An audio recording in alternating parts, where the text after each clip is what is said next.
Allée des Chevreuils, dans le secteur de Chamotte et Rongères, les 18 maisons du lotissement Prosper Monet sont achevées et les occupants installés.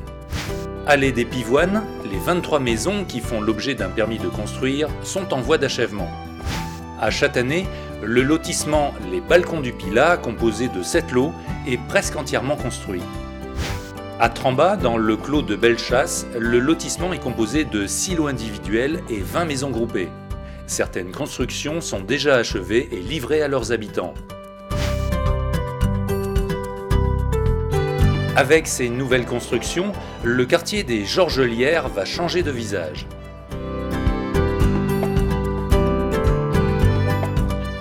Après le Lysandre, Isère Habitat lance son deuxième programme à Chasse-sur-Rhône, le Florescence, une résidence en accession à la propriété.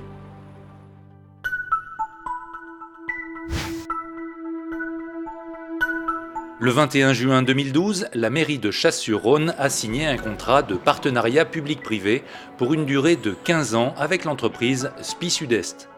Objectif : moderniser 90% du parc d'éclairage public sur la commune avec un meilleur éclairage pour une consommation d'électricité divisée par 3. Pendant toute l'année 2013, les chantiers d'éclairage public vont se succéder sur l'ensemble de la commune.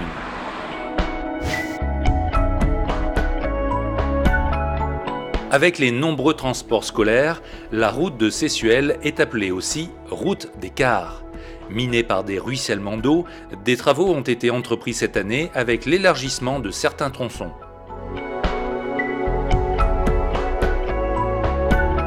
La réalisation des trottoirs en haut de la montée Saint-Martin va permettre à chacun de circuler en toute sécurité.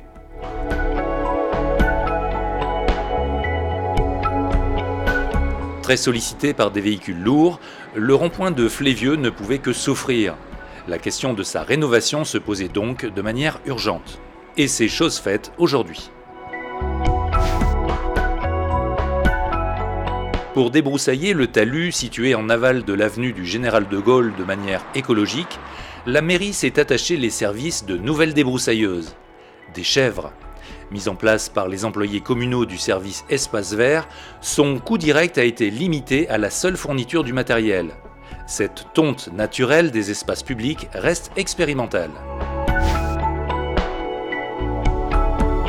Le NRA HD, comprenez nœud de raccordement des abonnés haut débit, est officiellement entré en service. 100% des foyers connectés de ce nouvel équipement ont désormais accès à l'Internet haut débit. Cela concerne 472 foyers et 66 entreprises des hauteurs.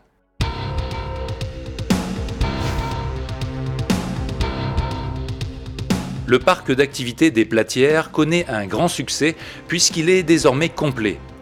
Les dernières sociétés à y avoir emménagé sont Foresia, Layer, entreprise spécialisée dans l'échafaudage, et Chasse Truck, une filiale du constructeur poids lourd Renault Trucks. La mairie de Chasse n'a pas hésité à donner l'exemple en recrutant, au cours des derniers mois, pas moins de 3 emplois d'avenir au sein de ses services.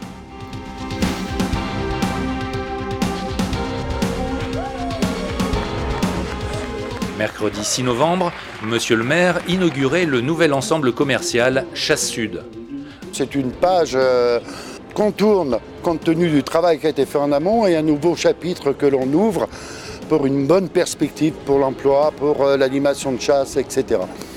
Depuis la fin du mois d'août et l'ouverture des premiers magasins, force est de constater que les enseignes suscitent l'engouement du public et remportent un franc succès. Chasse Sud bénéficie de nombreux atouts, un site facilement accessible, un parking important et gratuit, des enseignes alléchantes et complémentaires. Au niveau de l'emploi, c'est déjà une centaine, là c'est sûr, c'est fait. Derrière, j'en espère 150, avec les aménagements qui doivent se dérouler maintenant devant l'hypermarché géant Casino et sa galerie marchande. Donc ça sera l'objet de l'année 2014. Dans un an, il y aura certainement une inauguration supplémentaire pour terminer complètement cette zone.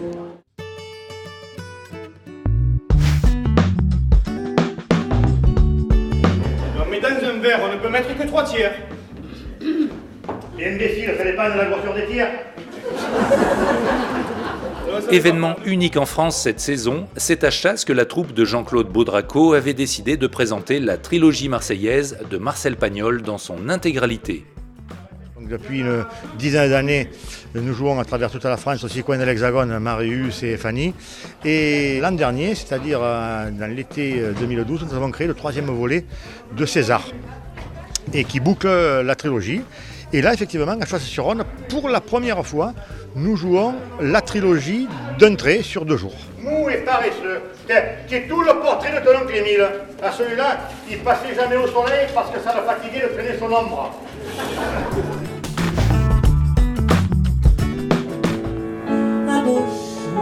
Agnès Raveau, accompagnée au piano par Guillaume Giraud, a fait revivre le temps d'un émouvant week-end hommage le répertoire de la chanteuse Barbara.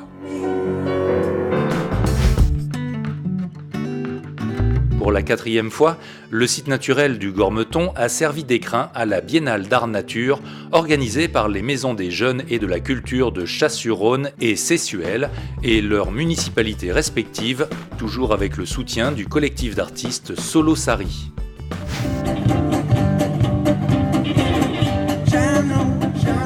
En ce début d'été, Chasse-sur-Rhône accueillait Caravan Jazz, en marge du Festival de Vienne. Un public nombreux était au rendez-vous, fidèle jusqu'au bout de la nuit.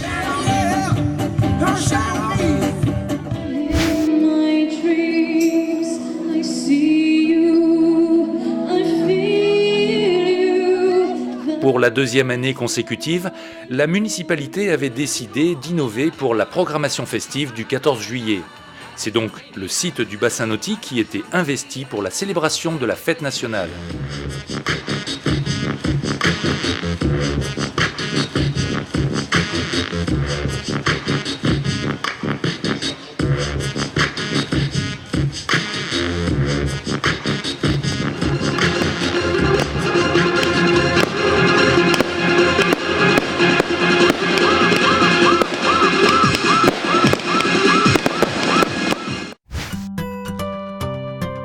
Une très belle année pour les sauveteurs de Chasse-sur-Rhône, 3 jouteurs champions de France, Alexis Boisson, Quentin Rocher et Alison Lagarde. Du 8 septembre au 6 décembre 2013, Chasse-sur-Rhône prendra une nouvelle fois part avec Vienne et Saint-Romain-en-Galles à la 2e édition de la Biennale d'art contemporain de Lyon. Columna 2 accueillait pour l'occasion un artiste belge, Ward Dennis, sur les berges du Rhône à proximité du nouvel embarcadère.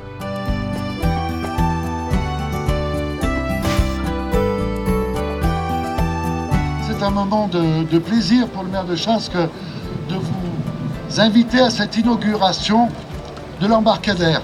La foule des grands jours s'est donné rendez-vous quai Jean-Pierre Criner pour l'inauguration du nouvel embarcadère de Chasse-sur-Rhône. L'objectif de la municipalité est de reconquérir les berges du Rhône afin que la population locale puisse profiter pleinement du fleuve et de la diversité de ses paysages.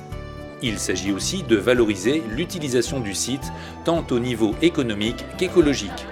Après avoir emprunté la passerelle d'accès, les visiteurs ont rejoint le ponton flottant pour embarquer à bord du Livia pour une mini-croisière sur le Rhône.